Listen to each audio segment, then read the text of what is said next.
Assalamualaikum warahmatullahi wabarakatuh. A'udzu billahi minasyaitonir rajim. Bismillahirrahmanirrahim. Wassalatu wassalamu ala khatimil anbiya'i wal mursalin Muhammadin sallallahu alaihi wasallam.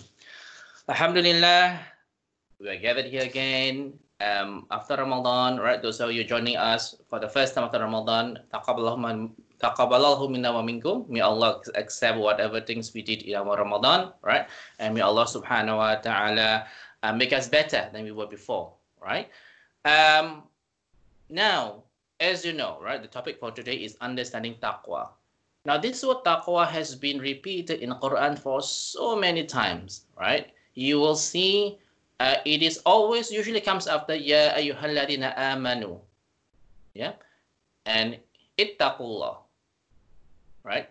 Or you who truly believe, have taqwa to Allah.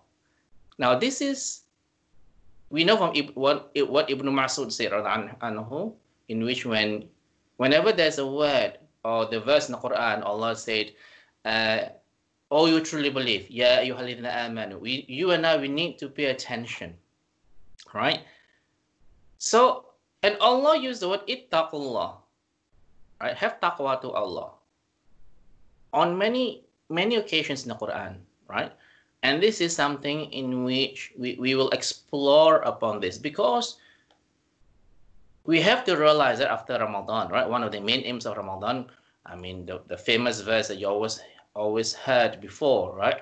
Before Ramadan, in Surah number 2, in verse number 183, right? A'udzu billahi minasyaitonir rajim. Ya ayyuhalladzina amanu taqu ya ayyuhalladzina amanu kutiba alaikumusiyam kama kutiba alal ladzina min qablikum la'allakum tattaqun. Right? Oh, you who believe, right? Observe Saum or fasting, right? As it was prescribed to those before you, right? So that you may achieve this al-muttaqun, so that you may achieve taqwa. So obviously, right, you and I, we need to assess ourselves, isn't it true? How are we today, right, which is about how many days? I think about 5 days after Ramadan, wasn't it true? Right, 5 or 6 days. Ramadan was Sunday, so this is about on the 6th day after Ramadan. How are we today compared to before Ramadan? And this is something in which you and I, we have to do this. We have to keep into account whether we have achieved one of the aims of Ramadan or fasting, which is taqwa, right? Now, because a lot of people are reading the Quran and hopefully you understand it, but do you actually know the difference or what you feel now compared to before Ramadan, right? If before Ramadan we have been missing the prayers, if before Ramadan we have been telling lies, if before Ramadan we have been doing things that may displease Allah, right? Are we better now? I mean, considering that Ramadan is just over, or are we the same? Now that's the question in which we have to ask ourselves, right?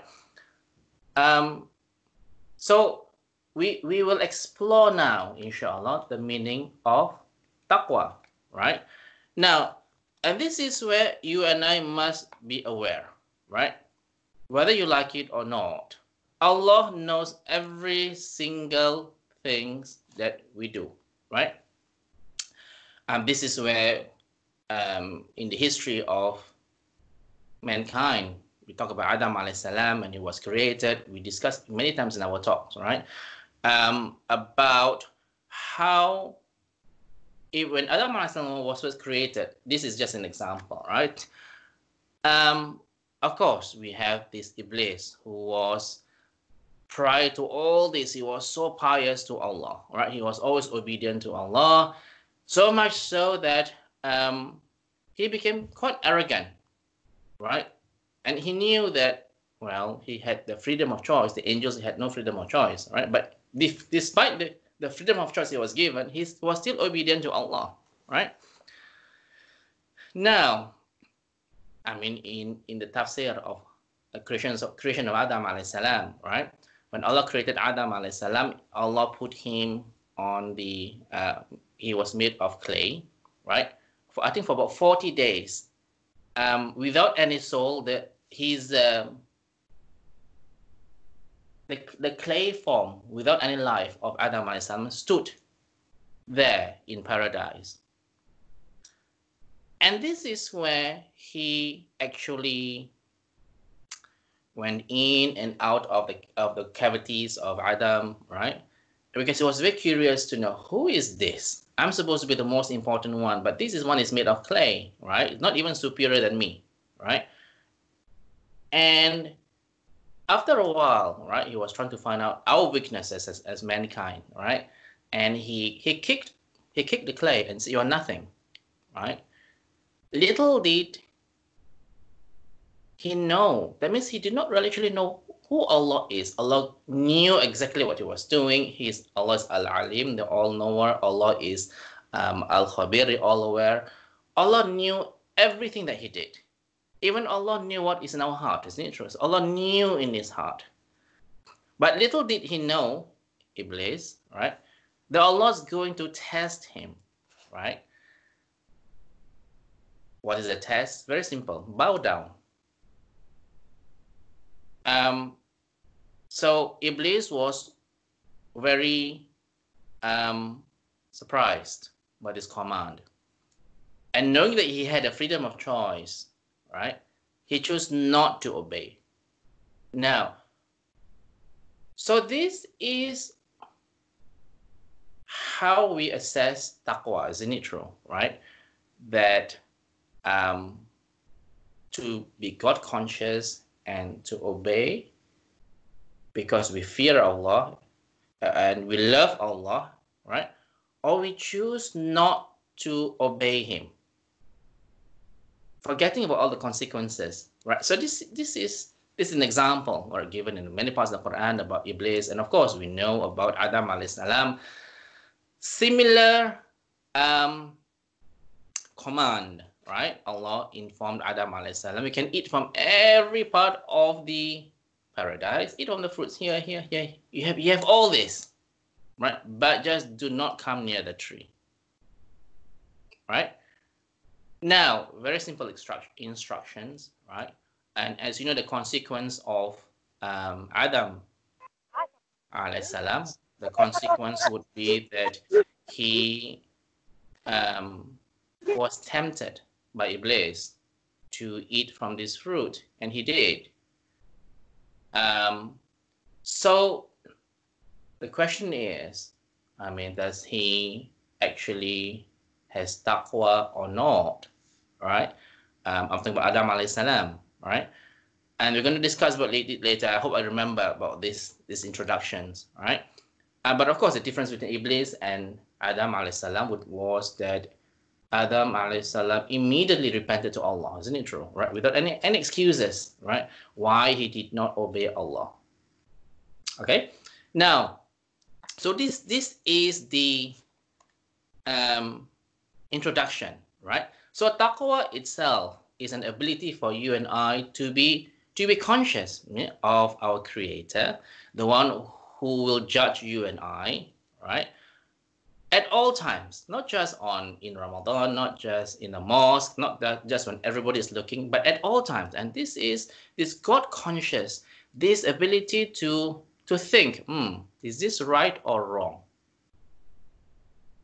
Right? So and analyzing it quickly, whether you should still pursue this thing that you want to do. Right?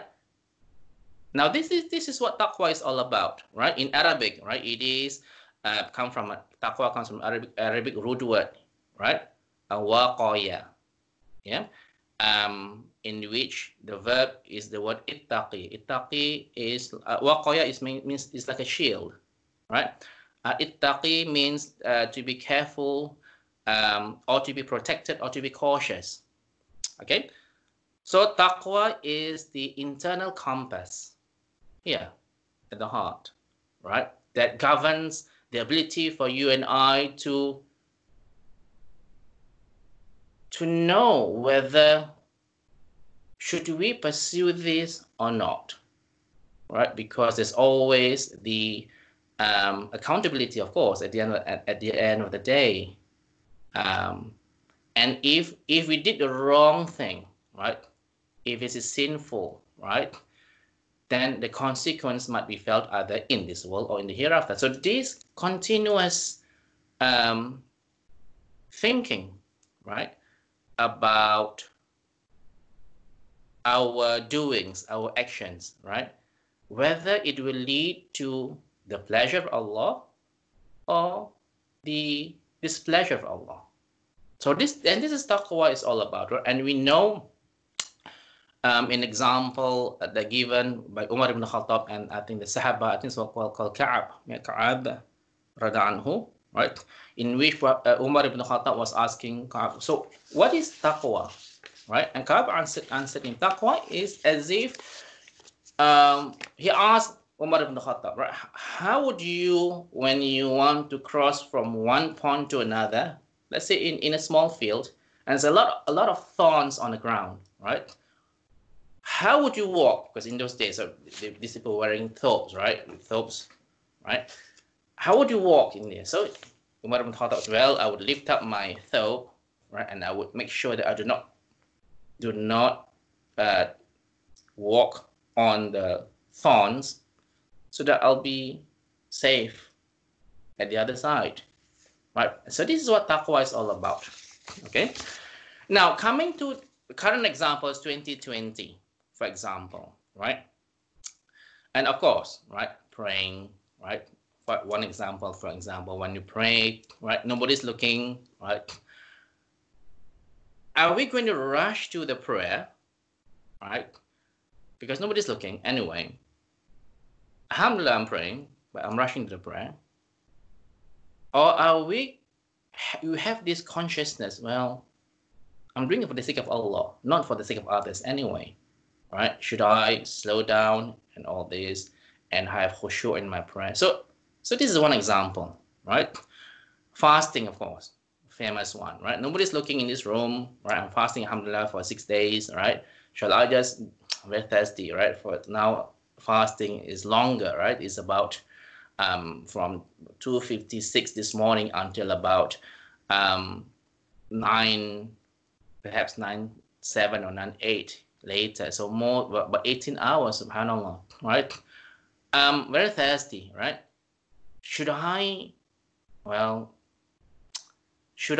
actually rinse my mouth, right? Because when I rinse my mouth, hopefully something is going to go inside. I'm going to rinse my mouth anyway. I have no intention to drink, but perhaps something might go inside my throat.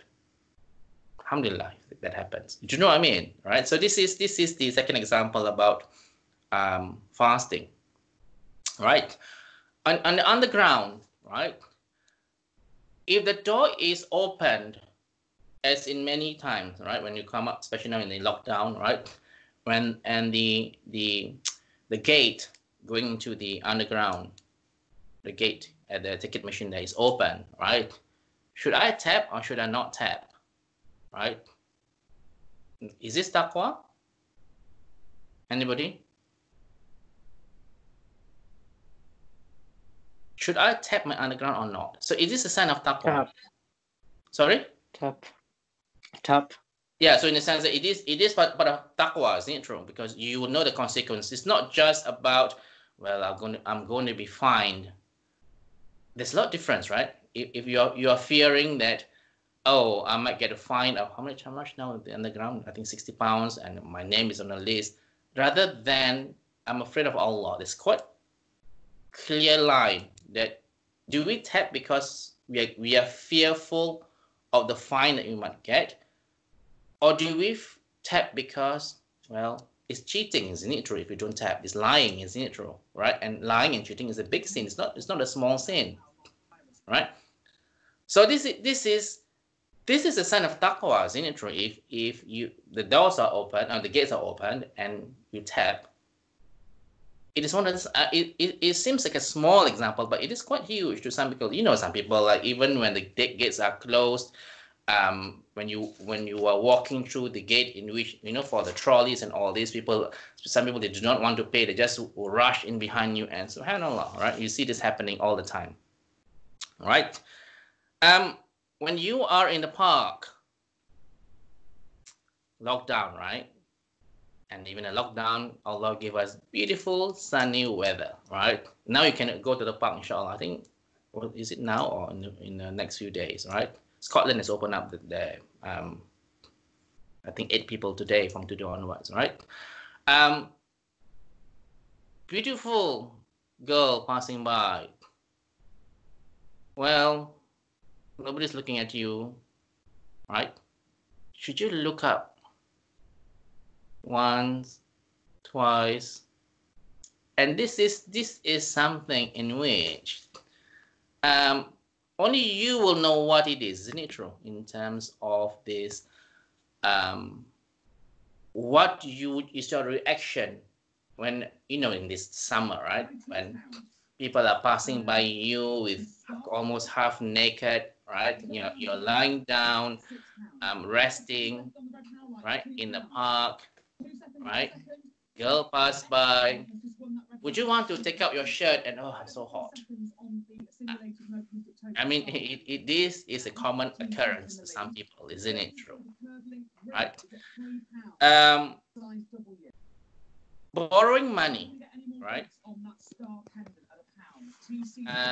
You know, some people pretend that they never borrow money from you, right? Even after how many years never paid, right? I borrowed money only. It's only £5 anyway, right? I borrowed money. I hope you forgot about it, right? Now, is this a taqwa that you should return it? Because you know, right? This is debt, and if you don't return it, then for sure, right, you'll be accountable to Allah on the Day of Judgment. And it's not just about money, isn't it true, right? You borrowed my pen, you borrowed my books. Okay, those who borrowed my things, please return back to me the things that you borrowed for a long time, right? My books and all this. So this is the thing in which, brothers, we may forget, but Allah will never forget. Now, this is a sign of taqwa, isn't it true? That okay, I've been borrowing these brothers' books for about 2 months. I think I owe him an apology and return the book, right? Rather than pretend nothing happens, right? And subhanallah, just forget. Okay, selling houses. Okay, let's say I want to sell this house, right? Oh, there is a crack here, right? It's quite serious crack. Let me put some sealer, right? Paint it and pretend nothing happens and sell the house. Would you be accountable to Allah on the Day of Judgment? Anybody? Yes. Definitely, right? And which is quite common occurrence that people are doing this, right? Again, always remember, we may be able to hide from other human beings these cracks, these damp, or these things, right, in the house. But we can never hide from Al-Alim. We can never hide from Al-Khabir. Allah is all aware of what we are doing. Every single thing we are aware. And I'm sure you know, right? If you look in Surah number 6, verse number 59, and I'm just going to tell you about the meaning in Surah number 6, verse 59. And this is one of my favorite verse in which I always quote to people, especially with the reverts, right? In which they are trying to find out about who Allah is, right? And with Him are the keys of the ghaib, the unseen. Right? None knows them but He, and He knows whatever there is in the land and in the sea. Not a leaf falls, but He knows it. There is not a grain in the darkness of the earth, nor anything fresh or dry, but it is written in a clear record. Right? So this is important for us to understand, right? But the Khalifa, we are going to be in YouTube, no? So unless you want the sisters to fall in love with you, with a beautiful face. All right, shall I? Okay, so I'll turn on the camera. Yeah, if you can. Okay. Please. Jazakallah khair. So, and this verse clearly shows Allah knows everything, right? Even not a leaf falls. We are talking about Surah number 6, verse 59. 659. Not a leaf falls in any part of the world, in China, in Iceland, in Greenland, Allah knows which tree, right? Which position, which leaf, with which branch. Allah knows everything. So how can Allah do not know about the cracks and all this that we are hiding from the buyers of the house, right? You rent a car, right? Oops, it hit the curb, right? Not so obvious, right? Let's not tell the owner, or you rent or borrow from your friend, right? Right. Should you do this? Anybody? No. I think there's a degree of accountability which we must have, isn't it true? In terms of hiding things, because I rent a car, right? I want to go for holidays, lockdown finished, I'm going to go down to what do you call it? Turkey, right? Or Cornwall, right? Things happen, right? I hit another car and all this, right? But it's okay. I settle myself and all this kind of thing, right? Always be careful with the fine line of your agreement with the owner and all this, right? Of the car. So all these kind of things, right, brothers? I'm just trying to highlight to you about the common issues that you and I face all the time in terms of taqwa, isn't it true? Right? In which many people fail drastically. Because why? Because many of us are still not aware that Allah knows everything. If we truly know what is Tawheed, if we truly know that, well, who is going to give me that money at the end of the month?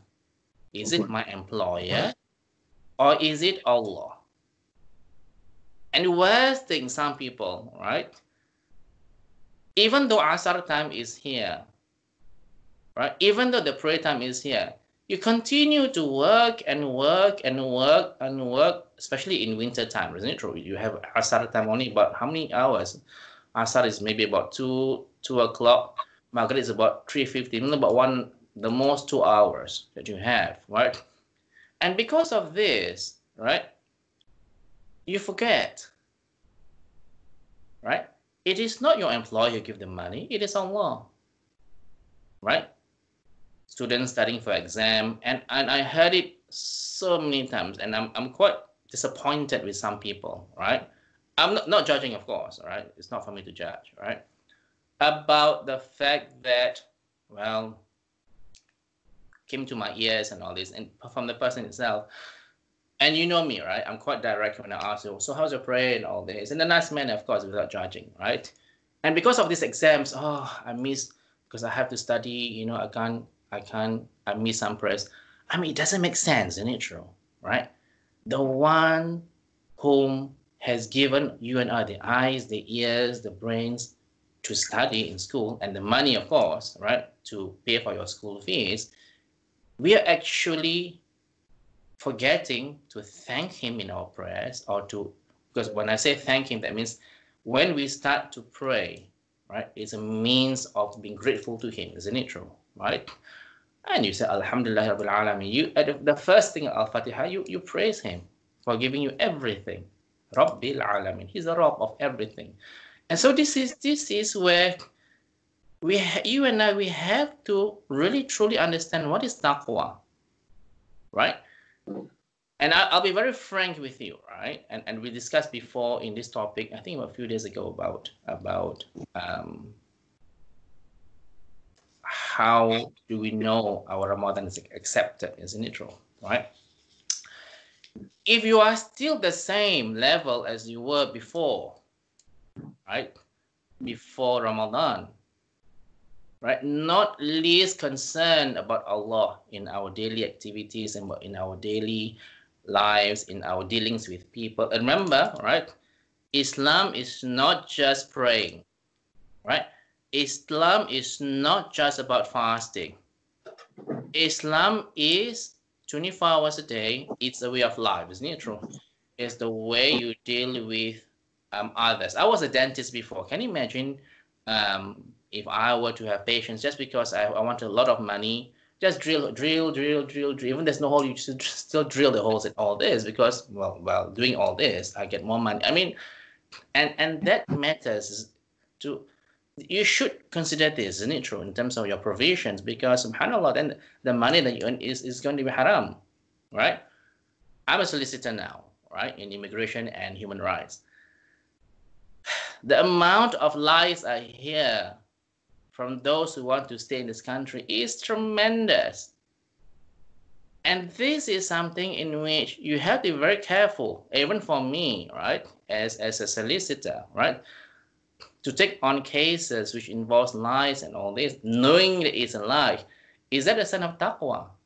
It is, isn't it true, right? Because taqwa involves everything. Because, well, if I acknowledge that it's a lie and I still defend this person, then subhanallah, where do I stand in the eyes of Allah on the day of judgment, right?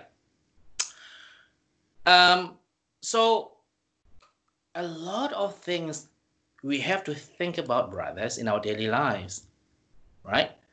A lot of things that you and I, we need to analyze about the past. Remember, right, that if we don't do this, there is always accountability in the hereafter, right? So we know, for example, from people, from what we studied in the Quran, the people of Mutaffifin. Who are these people? Are people of, was it the nations of the Madian, Prophet Shu'aib? What did they do? Anybody? Cheat on the scale. They cheat, isn't it true? They cheated and they lied and all this, right? And Allah has given this few examples in the Quran about these people. And yet you see 2020, right? If you go to any Muslim countries, hate to say this, right? Go to any countries in Morocco, in Turkey, right? You go to the market and they will always say this, right?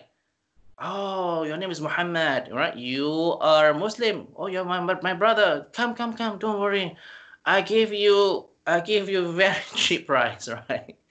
And then you trust this person, yeah, you pay them this money, you go to the next shop without any bargaining at all, the price is even cheaper. And subhanallah. And this occurred in many occasions, right? So when I went to Medina, for example, right? Just how you went to Medina, you will know there's this date market in Medina, right? We told the people, right, that these people selling dates, it's a lot of competition, right? So they come to my shop. Okay, so fine, come to the shop, right? I want this date, very nice and juicy and fresh. So they give us this date, right? Okay, very good date. You tried a lot of testing of the dates, as you know, those who've been to Medina and Mecca, right? Test the dates. Okay, I want this, right? Give me 5 kilos, right? Behind your back, I'm not saying about everybody, of course, right? This is like my experience with some of my students who are brought to the Umrah. Behind our back, right? They mix the good and bad together. This is just about 10 minutes walk from the Prophet's mosque, subhanallah. And the cheatings and lyings are happening, right? When the worst place to lose your possession in Mecca, you would know this, right? It's just beside the Kaaba when you kiss the black stone, right? A lot of things would be lost. Money, passports, wallet. People are actually completely unaware that Allah is watching over you. SubhanAllah, you are Allah's house. The Kaaba is there. Completely no fear, right? So that's why I was telling my students, I was told them, right? Don't carry many things, right? And it's quite embarrassing, isn't it true, for even non-Muslims were to hear this, right? Especially, right? We going to the most sacred house, the first mosque that was built ever in Islam, right? Advising the people not to carry much money, not to carry your passport, not to carry valuable things for fear of these things being stolen. How embarrassing it is. Where has all this etiquette gone to? Right? And this is happening in real life. Those of you who have been to Umrah or Hajj, you will know this, right? The caution. All right. The amount of things that I've lost in Central Mosque, right? In terms of bags stolen, 2 pairs of shoes stolen. How can I actually explain to the non-Muslims that these are happening in the mosque? And the worst thing, right? The security is not even cooperating, right? So, because we want to keep it internal, of course. So, oh, you must complain to the police. I don't want to complain to the police, but the mosque, I need to protect the mosque, isn't it true? In terms of reputation and all this. I do not want people to spy on anything, on anybody in the mosque. That's the least thing I want to do. But all I'm trying to say, the amount of evil things that happens in the places of worship is incredible. Obviously, this topic of taqwa has been largely misunderstood, right? Because all these things is beyond imagination, right? That things get lost in the mosque, right? I mean, when you pray in the mosque, right? Aren't we supposed to have this tranquility? It's okay, I leave my things here at the side, right? Nobody, but subhanallah, you wanna know, right? If I leave things at the side, I have no khushu. And this is so sad, isn't it true, right? The things must be placed in front of you. I mean, it's so ridiculous that we have these issues even in the mosque, right? So this is, brothers, this is about taqwa, right? In which I'm trying to bring to you, inshaAllah, right? Things that are relatable to you and I. I mean, there's no point talking about things in which, it's so far away about this, but it needs to be put in a proper perspective for you and I to understand, right? And it's not just about the prayer, missing a prayer. It's not just about that. It's every things that we're dealing daily, either with relationships to Allah or dealing with others, right? So if, as a solicitor, as I said many times, right, if you gave me this money to handle your case of maybe about £1,000, and I do not deal with this case properly, in which, hate to say this, right, and alhamdulillah, right, I hope that I'm not one of them, but a lot of clients who came to me, right, and who from a non-Muslim background, and they complain to me, right? Oh, this firm Malik, oh, my previous solicitor, he cheated me, right? Yeah, his name is Furqan. Subhanallah. They mean the name is Furqan, right? And the worst thing for me, right? If they say the name is Abdullah, the name is Muhammad. I mean, I'm not judging people, of course, but to know that a lot of people face problems in terms of cheating, lying, and all this from Muslim brothers or sisters, right? It's, for me, right, it's gobsmacked, an insult, right, to the things that we are always trying to do, right, in terms of trying to be more conscious of what we are doing every day. That is why, brothers, if we truly know what is Tawheed, then the issue of taqwa is no problem, isn't it true? The problem, for me personally, every problem that Muslims face in terms of honesty, in terms of being disobedient to Allah and all this, right? Missing prayers, right? Womanizing, all this, right? The one. Okay, I didn't say that, right? Somebody said that. In terms of this, right? If only everybody understood what is Tawheed, then you would know what taqwa is. Do you agree?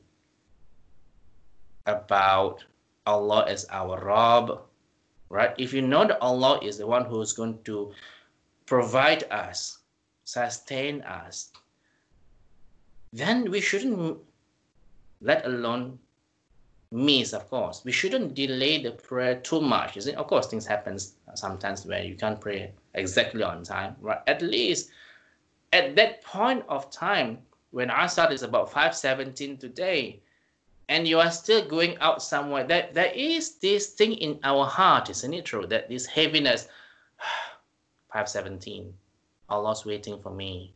I'm still not praying. And there's this heaviness in the heart, isn't it true? But if you are still doing about your activities,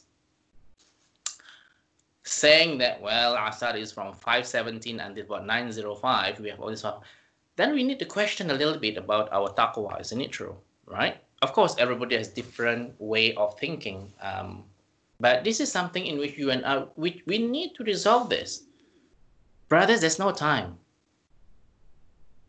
I might die tomorrow. Some of you might die next week. Right? And we don't resolve this and ask forgiveness from Allah from the things that we have done or we have not done, then who are we going to blame on the day of judgment? We have to blame ourselves, isn't it true? Right? So knowing what is taqwa, I gave you some examples currently in 2020 in London, all this, what is taqwa and all this, right?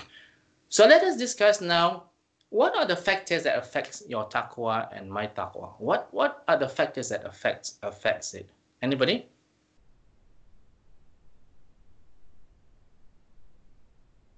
Brothers, what affects taqwa? Sins. In a negative way. Right? So Lack of knowledge. sins.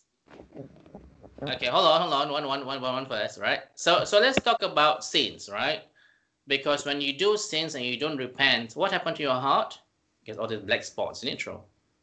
So it does affect the ability of you and I to worship and all this, right? It does affect. It's as if when we do sins, as if Allah is so far away, isn't it true? Right? That it's difficult to improve ourselves when the sins are continuous, right?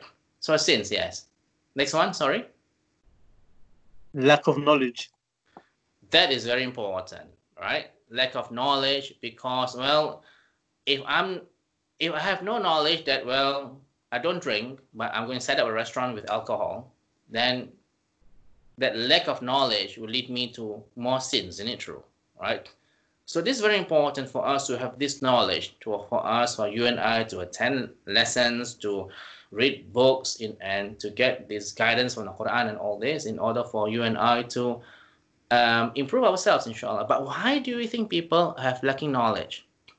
I think personally, right, quite a lot of people are scared that if they were to have more knowledge, then they would be restricted from continuing with the activities, right?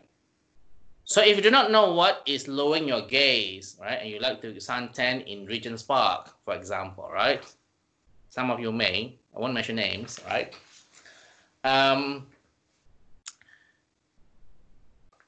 Then you know, right?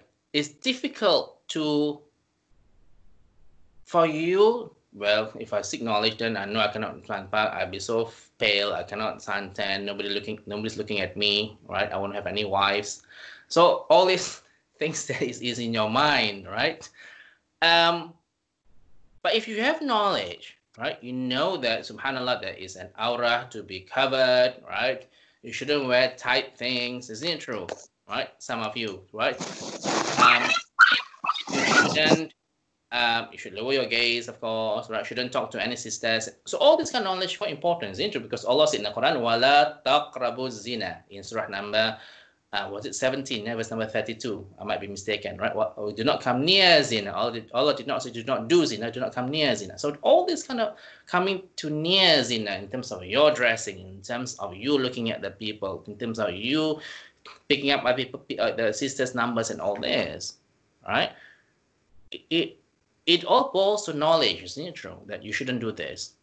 And the fact is that a lot of people are scared to seek more knowledge, then they would be more restricted in their activities.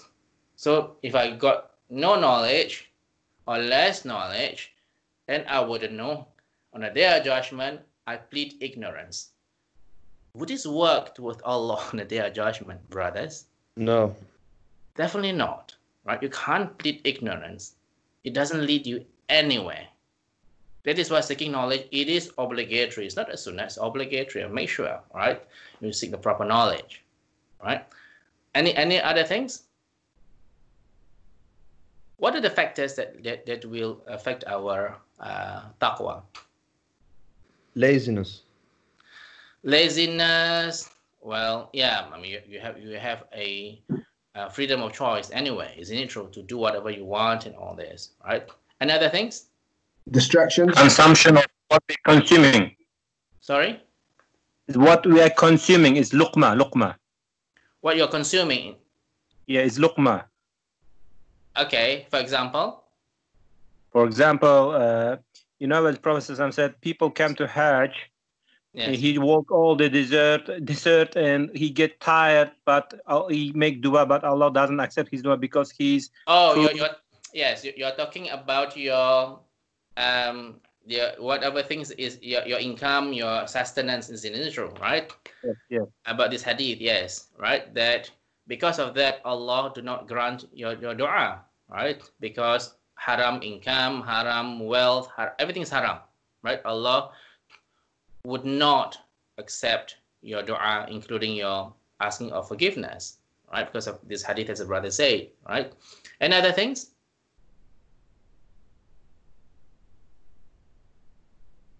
One important thing which I'm surprised nobody mentioned. Sorry?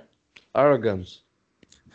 Arrogance, yes, like Iblis, isn't it true? That, oh, I know better, right? Even the Quran said this.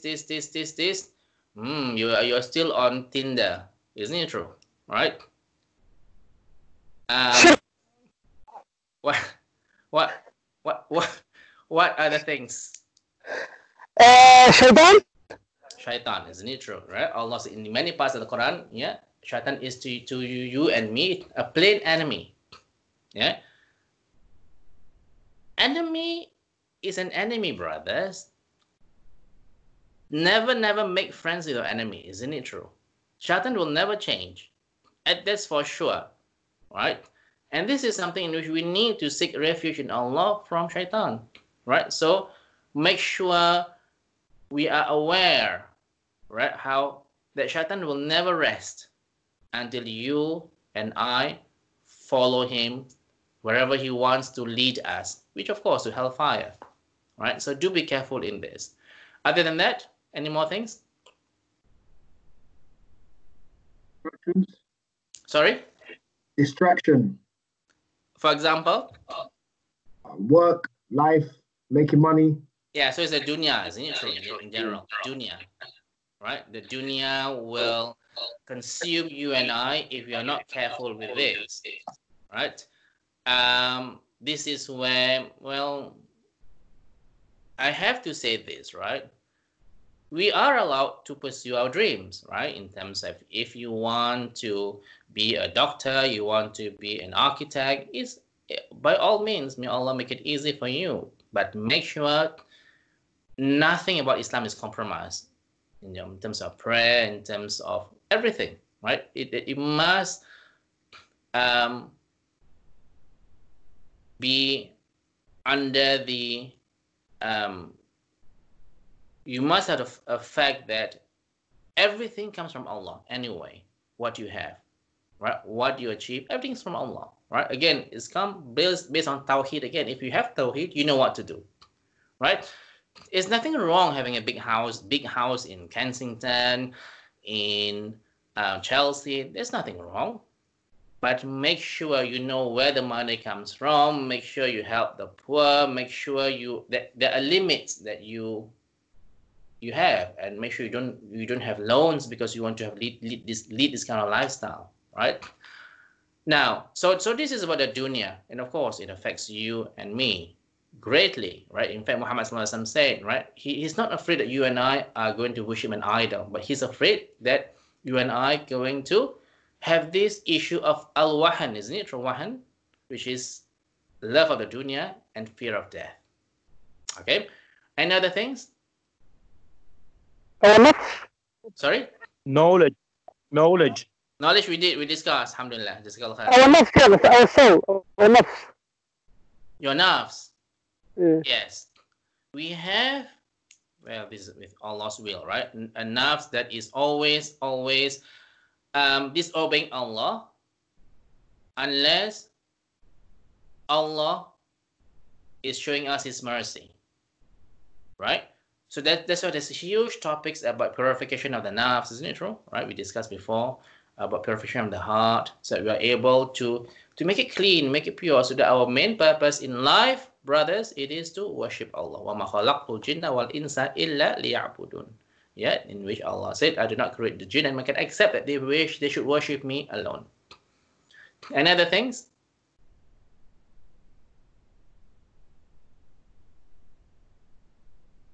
Brothers, you forgot one important thing. I'm surprised nobody mentioned it. Shirk. And no, not really. It's part of a sin, isn't it true? Right? It's under one category.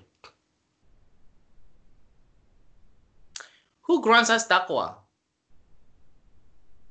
Allah, by Allah's will. By Allah's guidance, isn't it true? Yeah.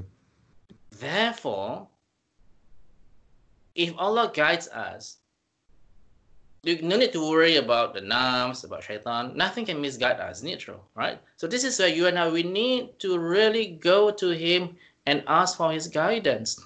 There is a reason why, brothers, Allah divided the prayer into 5 parts in different types of the day, in order for you and I, after our dealing with the dunya and all this, in midday, come back to Him, right? Remind ourselves of the hereafter, do our work, and about 4 or 5 o'clock, come back to Him again, right? And then do our work, and then go back home, rest, have dinner, and then after that, 9 o'clock, another pray. Everything, Allah, it is an honor, honestly, that you and I are invited, right, to face Allah every day and ask Allah for His guidance at least 17 times a day. Isn't it true? Ihdina siratal mustaqim. Guide us to the straight way. And these, of course, people in my culture, for example, make a mockery of this, right? And not all, of course. Apologies if I say all, right? It's not all, right? Oh, the prayer, we can't do it at work. Isn't it true? It's okay, don't worry, right? Do it after your work. Everything you can do after work, right? Subhanallah. There's no such thing, right? The prayer must be done at a fixed, stated time, right? You can't combine any prayers unless you are traveling or sick, and it's a different story, right? But other than that, you must do your prayers on time, right? And this is a way for you and I to seek guidance from Allah, isn't it true? Right? And not only that, brothers, we know in Surah number 29, verse number 45, Inna salata tanha anil fahsha'i wal munkar. The prayer would prevent fahsha or immoralities and munkar and any form of disobedience to Allah. Right? Inshallah is through Allah's guidance. That's why we don't do this. That is why we need to really ask for Allah's guidance and do the good deeds like the prayer, inshallah, in order for us to not to be doing things that lead to disobedience to Allah. Right? Any other things?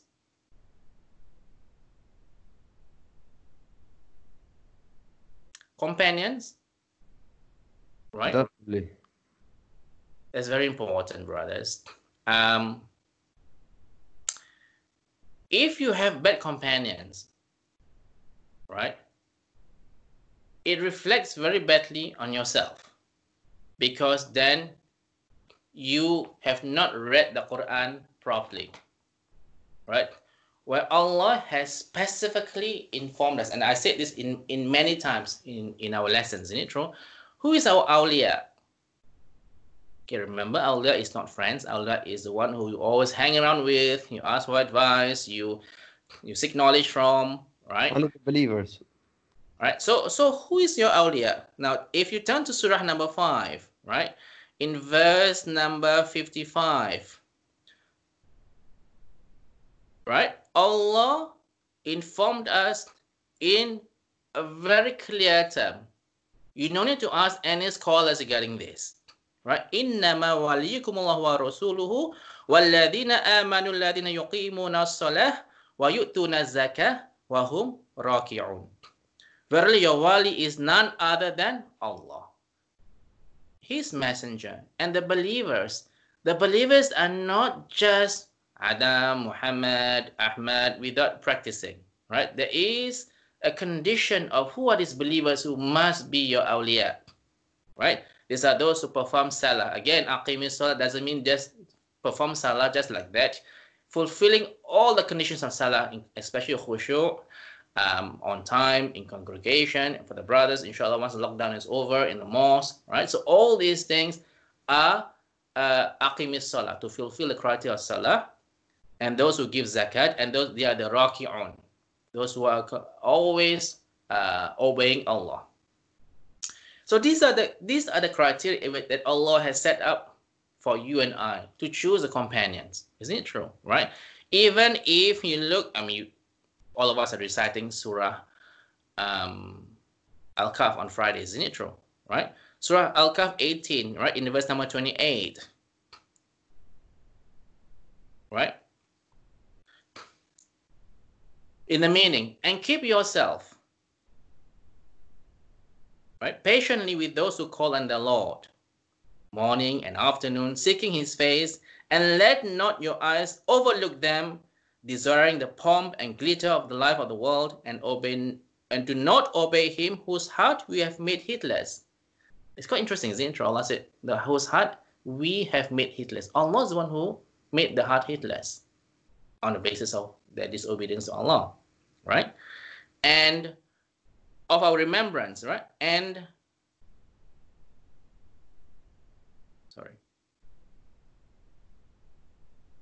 who follows his own lust and whose offense has been lost. So Allah is advising Muhammad ﷺ, because it was revealed then. It's true. I asked you many times regarding this before, right? How in those days the Quraysh was telling Muhammad ﷺ, forget about your poor friends, right? Stick with us, right? We are the one who can give you, what do you want? You want more wealth, you want more wives, you want everything, I'll give it to you, right? But Allah warned Muhammad ﷺ, as He is warning you and I about this, right? That to stick close, right? To choose those people who is always remembering Allah. And you want to know, right? Because if you have friends who are always praying on time, right? This person will always remind you, oh, have you prayed, right? Oh, have you done your fasting in 6 days, right? And these are the friends or awliya, brothers, in which you should hold on to with your teeth. Make sure they don't run away from you, right? Rather than having friends who are just there when you are happy and do not care about your deen, never ask you about your prayers, never join you with you in the mosque and all this, right? These are never your awliya, right? So something in which we need to consider. If you want to have a taqwa, right, you need to have this kind of friends whom always remind you about the verses of the Quran, and subhanAllah, we make dua, Allah subhanahu wa ta'ala grant us this kind of awliya in our lives. Okay. So lastly, what else have we missed?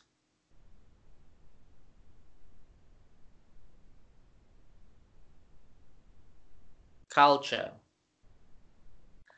Some cultures will really mess you up, right? In terms of wasting money on weddings, right? Free mixing in weddings, on many cases, isn't it true? Your own cultures, that it even involves shirk and all this, right? So we have to understand in Islam, culture is okay, right? It's nothing wrong as long as your Islam and your Iman is not compromised, right? If it is compromised, then it doesn't matter whether everybody else is doing it. You just need to leave out this culture, right? For example, in terms of in my culture, right, after somebody's death, you must have a lot of acts of innovation, isn't it true? Even though they don't understand it, right? After 1 week, after 40 days of a death, they would have these gatherings, right? They will recite Yasin, they will give food, right? Completely, for me personally, is un-Islamic, because there's no evidence at all that this has been done by Prophet ﷺ and all this, right? The graves, right? The graves of the deceased, right? They spend £5,000, £10,000 to do what? To make sure they have marbles. Subhanallah, when this money could actually be used to help the deceased for their, for the sadaqah, isn't it true? Right? I mean, these are the cultures that we need to really leave behind, right? When they look at my parents' graves, just just a bit of mound and all this, they think that I'm an ungrateful son in Singapore, right? Look at this, right? There's nothing all. There's no, because at the right, at the left, at the front, it's all beautiful marbles. Who cares? When you die, isn't it true? Everybody is in the same 6 feet under, right? You shouldn't be ashamed of yourself that you're trying to follow the Sunnah. If you don't believe me, just go to the Baqi grave. Baqi grave is in Medina, of the graves of Khadija, all the wives of the Prophet Muhammad ﷺ, the people who died in the martyr, and I think there was Uthman who was buried there and all this, right? You almost do not recognize the importance of the person who was buried there. It's not the monument you're building to show the importance of the person who died there, right? Everything would have been finished, would have been, the person who died would have to complete it completely, the deeds that they do in this world, right? Once you die, it's finished, isn't it true, right? There's nothing to bring them except 3 things, right? The dua of righteous child, the sadaqah jariyah, if you donate to the mosque, you still get the reward, and thirdly, the beneficial knowledge, which you have taught to others. Other than that, there's nothing much to remember the person. That's why I was quite displeased when I first went to Egypt and Turkey and all this, how they decorated or how they made mausoleums of this awliya, the Sahaba, Prophet Muhammad, how they made into beautiful decorations and all this, buildings and all this. Subhanallah. That's not important at all, right? So again, these are all cultures, isn't it true, right? That is completely goes against the teaching of Islam, right? Now, Very quickly, we will go we will now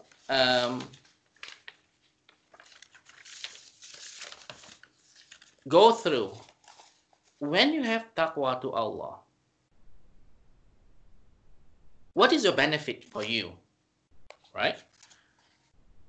First of all, in surah number 2 verse 194, right? Allah will be with those who are taqwa. Can you imagine, right? Wattaqullah wa'lamu anna Allaha ma'al muttaqin, right? In surah number 2 verse 194, and have taqwa to Allah and know that Allah is with the muttaqun. There's no fear. If Allah is with us, that's it, alhamdulillah. Right? Number 1. Number 2, Allah loves those people with taqwa. Right? In surah number 3, verse number 76. Right? Bala man awfa bi'ahdihi wattaqa fa inna Allaha yuhibbul muttaqin. Whoever fulfills his pledge and have taqwa, verily Allah loves those who are al-muttaqun. Right? Again, if we get Allah's love, what happened? We discussed many times in the hadith, right? Allah will tell the angel Jibril, I love this person, so love him. And Jibril will tell the other angels, Allah love this person, so love him. Subhanallah. Right? Different kind of feeling.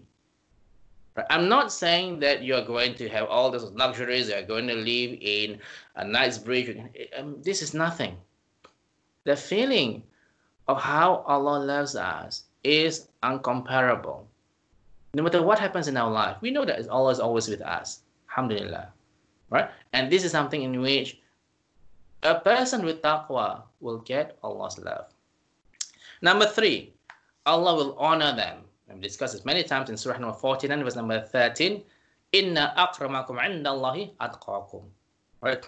The most honorable one of you with Allah is that who has taqwa. Allah will honor us. And this is something which we hope to achieve, isn't it true? Because if Allah honor us, that's it. Alhamdulillah. We get His mercy, inshaAllah, and we enter Jannah without any questions. Right? Now, the number 4, Allah only accepts the actions of the person with taqwa. Listen to this, right? It's not about person who are Muslims, but person with taqwa. In surah number 5, verse number 27, right? Innama yataqabbalullahu minal muttaqin. Verily Allah accepts only those who are al-muttaqun. And this is important, brothers. That if we want Allah to accept our deeds, then we have to seek a path of taqwa. We have no other choice. Right? Alhamdulillah, Allah gave us many opportunities. We just finished one whole month of Ramadan in order for you and I to achieve the state of taqwa. And we hope we are able to maintain this state. Right? And remember, as we discussed many times, taqwa doesn't mean that we are perfect. We're not angels. We will still commit sins, isn't it true? Right? As we discussed, I think it was in surah number 3, in verse number 135, that a person with taqwa will still commit sins. But he remembers Allah immediately. Right? And he would never persist in the sins. And that is why when this verse was revealed, I think it was 3, verse number 135, right? Shaitan was crying in despair. Why? Because this shows Allah's mercy. Allah understood we are not perfect. We will still commit sins, but we immediately repent to Allah. And always remember, brothers, we discussed just now about Iblis and Adam. Right? Seemingly, what they did was quite small, but to Allah is huge. And the reason why the reason why Iblis did not repent to Allah was because Allah did not allow him to repent to Allah. As simple as that. We do not want us to be in that state. We want to be in the state of Adam alayhi salam. Isn't it true? Not saying that it is an excuse to commit sins, but when we make mistakes, immediately we feel this regret, we feel this fear, and immediately we come back to Allah in repentance. Okay? Now, number 5, right? If we have taqwa to Allah, and we discussed this many times, right? Allah will grant us furqan, isn't it? The ability to differentiate, oh, this is an innovation, okay, we should do this. Automatically, you know what to do, right? A lot of people, as you know, in many cultures, right, they lack this ability to understand what is furqan. For them, Islam is about following the majority. Always remember, Islam came like a stranger. It will leave us like a stranger. That means people who are trying to uphold the Quran and Sunnah is very little, very few. And we aim, inshaAllah, we make dua that Allah make us among these few people, right, who are not scared to follow the path of truth, even though this path of truthfulness, not many people will follow. Okay? So in surah number, which surah, brothers? That if you have taqwa to Allah, Allah grant you furqan. Tell me. Is it not 5? We did discuss a few days ago, didn't we? 11. For 9. the love of God, can you all please Furqan. write it down? It's not furqan, definitely. 9. No. 9. In surah number 8, in verse number 29. Right? I just asked a few days ago, didn't I? About Yeah. this. Tafsir class. Ya ayyuhalladhina amanu in tattaqullaha yaj'al lakum furqana. Oh, you who believe, if you have taqwa to Allah, Allah grant you furqan. This is very important, right? Ability to differentiate the truth from falsehood. Again, it all comes from Allah, right? But before we are able to be granted furqan, that we need to have this consciousness of Allah, right? Taqwa of Allah. No taqwa, no furqan, right? And this is something in which only you and I, we must put this effort. But everything goes back to Allah, isn't it true? Allah will grant you an furqan, inshallah. But again, we also must make the effort to make sure we obey Allah. We are conscious about everything that we do. Not just as I said in the mosque, not just in Ramadan, at all times. Not 629, 829, inshallah. Okay? In verse number 57, right? Verse number 28, right? 57, 28. Right? Let's look at this verse, right? 57, 28.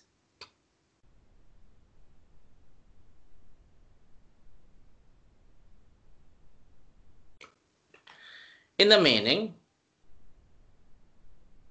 O you believe, have taqwa to Allah, and He will give you a double portion of His mercy, and He will give you a light by which you shall walk. What is this light? Is it physical light? No, it's guidance, isn't it true? Right? And He will forgive you, and Allah is often forgiving, the most merciful. Right? This is in surah number 57 and verse number 28. If we have taqwa to Allah, Allah will give us the light to walk by, guidance. And with this guidance, we discussed just now, right? And in many verses of the Quran, Allah says, if Allah guides us, nobody can misguide us. But if we are led astray, with Allah's will, of course, nobody can guide us. And we're not among these people who do not know what is the right path, what is the wrong path. Okay? Number 6, right? A person with taqwa, Allah will give them barakat. Allah will give them His blessings. In surah number 7, verse number 96, in the meaning. And we discussed before this verse, inshallah, previously, right, on many occasions. And if the people of the towns had believed and had taqwa, right, certainly we should have opened for them blessings from the heavens and the earth. So we were talking about the previous nations, right, in which Allah destroyed them. And Allah said, if only they are God conscious, if only they obey Allah, if only they fear Allah, instead of being punished, Allah will open up our blessings. Brothers, COVID-19, right? We have to understand the fact that we are not able to pray in the mosque for so many weeks. The fact that some of us, the provisions are taken away. We have to understand most of them, if not all, is our fault, isn't it true? Right? This is a way of Allah reminding us, look at how powerful you think you are.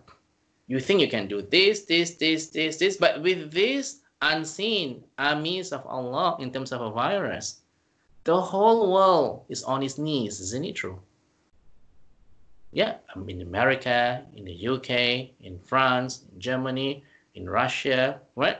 Those who think they're so high and mighty, Allah just sent this virus. And this is to remind you and I, isn't it true? Right? That we took many things for granted, that we, even going to the mosque, we took it for granted and all this. We just make dua that Allah would forgive our sins and shortcomings. Allah will allow us, right, to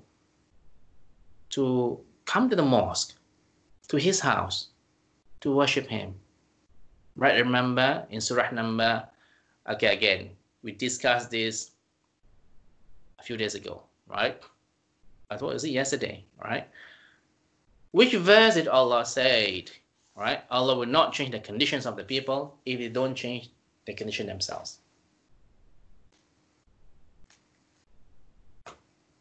Elmi, I know it's you again.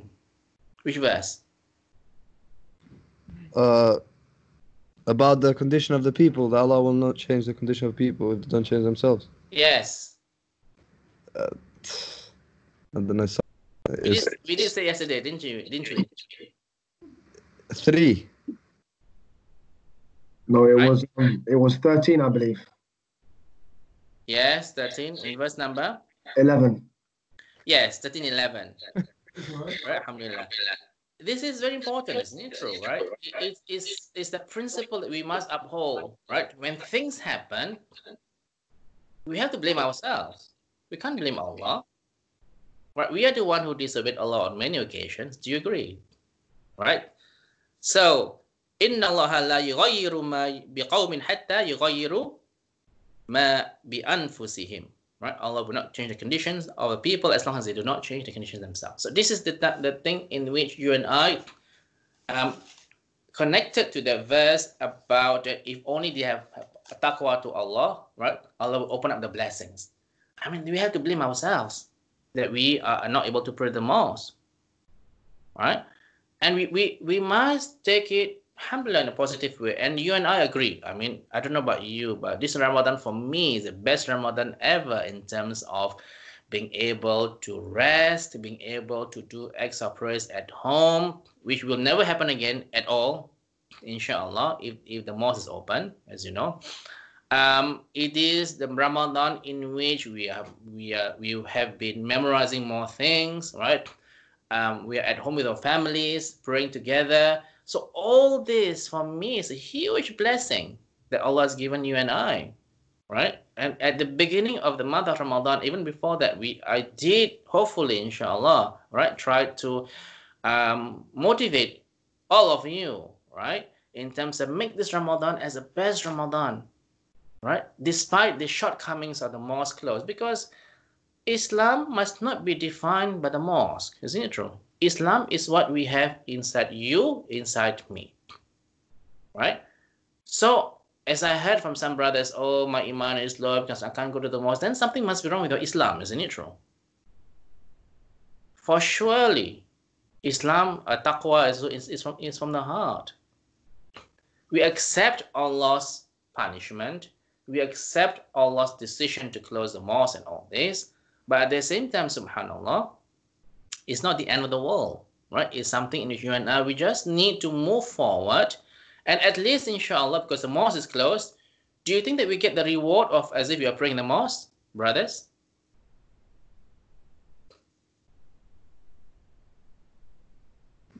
Yes. Yes, we would get the reward, inshallah, Remember about the hadith, if we have an intention to do a good deed, but we cannot do the good deed, we get the full reward of the deed. So perhaps, inshallah, we get the full reward of praying the mosque, for Tarawih prayer, for Maghrib prayer, for Dhuhr prayer, because that's what we've been doing all the time, alhamdulillah. Right? Okay, now, number 7, Taqwa is one of the signs of the awliya, or the friends of Allah, in Surah number 10, verse number 62 to 63, right? In Surah number 10, verse number 62 and 63, right? In the meaning, no doubt, the awliya of Allah, no fear shall come to them, nor shall they grieve, right? And this is something in which it is, if you want to be the awliya of Allah, right? The one in which we know are very close to Allah, then we need to have this taqwa, right? There are those who believed, right, and used to fear Allah much, and this is the awliya of Allah. Okay? Number 8, Allah will open up His treasures to someone who has taqwa, right? So just look, the treasures means it's not just about money, isn't it true, right? That Allah will open up the doors of difficulties. If you look in Surah number 65, right, in verse number 2, at the end of verse number 2, and number 3, number 4, and I believe number 5, right? I read for you in English. Whoever have taqwa to Allah, He will make him a way from him to get out from every difficulties. And those who have taqwa to Allah. In any difficulties that we have, brothers always know Allah knew what we are suffering from. Therefore, the more problems we face, inshallah, the more patience we should have, the more we would worship Him, inshallah, and that will bring us out of these difficulties. Right? This is a formula. Right? And He will provide him from sources he can never imagine. And whosoever puts his trust in Allah, then He will suffice him. Verily, Allah will accomplish His purpose. Indeed, Allah has set a measure for all things. Next verse, verse number 4, in the last part. Whosoever have taqwa to Allah, He will make his matter easy for him. Verse number 5, and whosoever fears Allah, whoever has taqwa to Allah, He will remit his sins from him and will enlarge his reward. Right, so in the last beats of verses, Surah number 65, verse number 2, 3, 4, 5, right? You can see how Allah's treasures will open up to us for those with taqwa, right? In number 9, right, Allah promises them the gardens in paradise, right? In Surah number 19, verse number 63.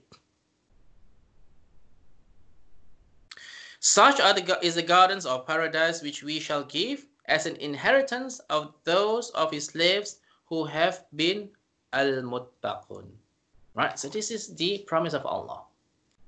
Right? Remember, those with taqwa, of course, we will have a lot of struggle. We will have a lot of tests from Allah. Right? The stronger believer we are, the more tests will come. But always remember that, inshaAllah, yeah, the reward from Allah will be even greater. Right? So many things in which you can find in my notes soon, inshallah, about this taqwa. Right? Now, any questions that you have so far? I hope today's talk is able to make you and I understand a bit broader in terms of taqwa. And especially we need to apply this to our lives. Those of you in London, right? In London, right, in 2020, how we interact with others, how we deal with people, how is our worship with Allah, right? So it must, whatever things you read in any literature and all that, you must apply it today in your life, because there's no point to read things that in which you don't understand, right? You're just going through the motion and you are not applying it to your lives. Okay, any questions? Brothers? Everybody clear? Okay, alhamdulillah. Then we will end today's session with hopefully an understanding, right, of the concept of taqwa that will lead us, inshaAllah, a long way, not just in this world, in the hereafter. Right? If you have taqwa to Allah, nothing else matters. Isn't it true? Right? No matter how much test coming our way, right? We know that the test, every test that Allah gave us, right? In fact, we should thank Allah, isn't it true? Because the test that comes to us, right, is a means of us to achieve high levels in Jannah. Right? That's how to put it positively, inshallah. If Allah do not love you and I, brothers, for sure we won't be tested. Yeah, because that's it, right? You lead a nice life in this life, right? No pressure, right? Or the money is always there, right?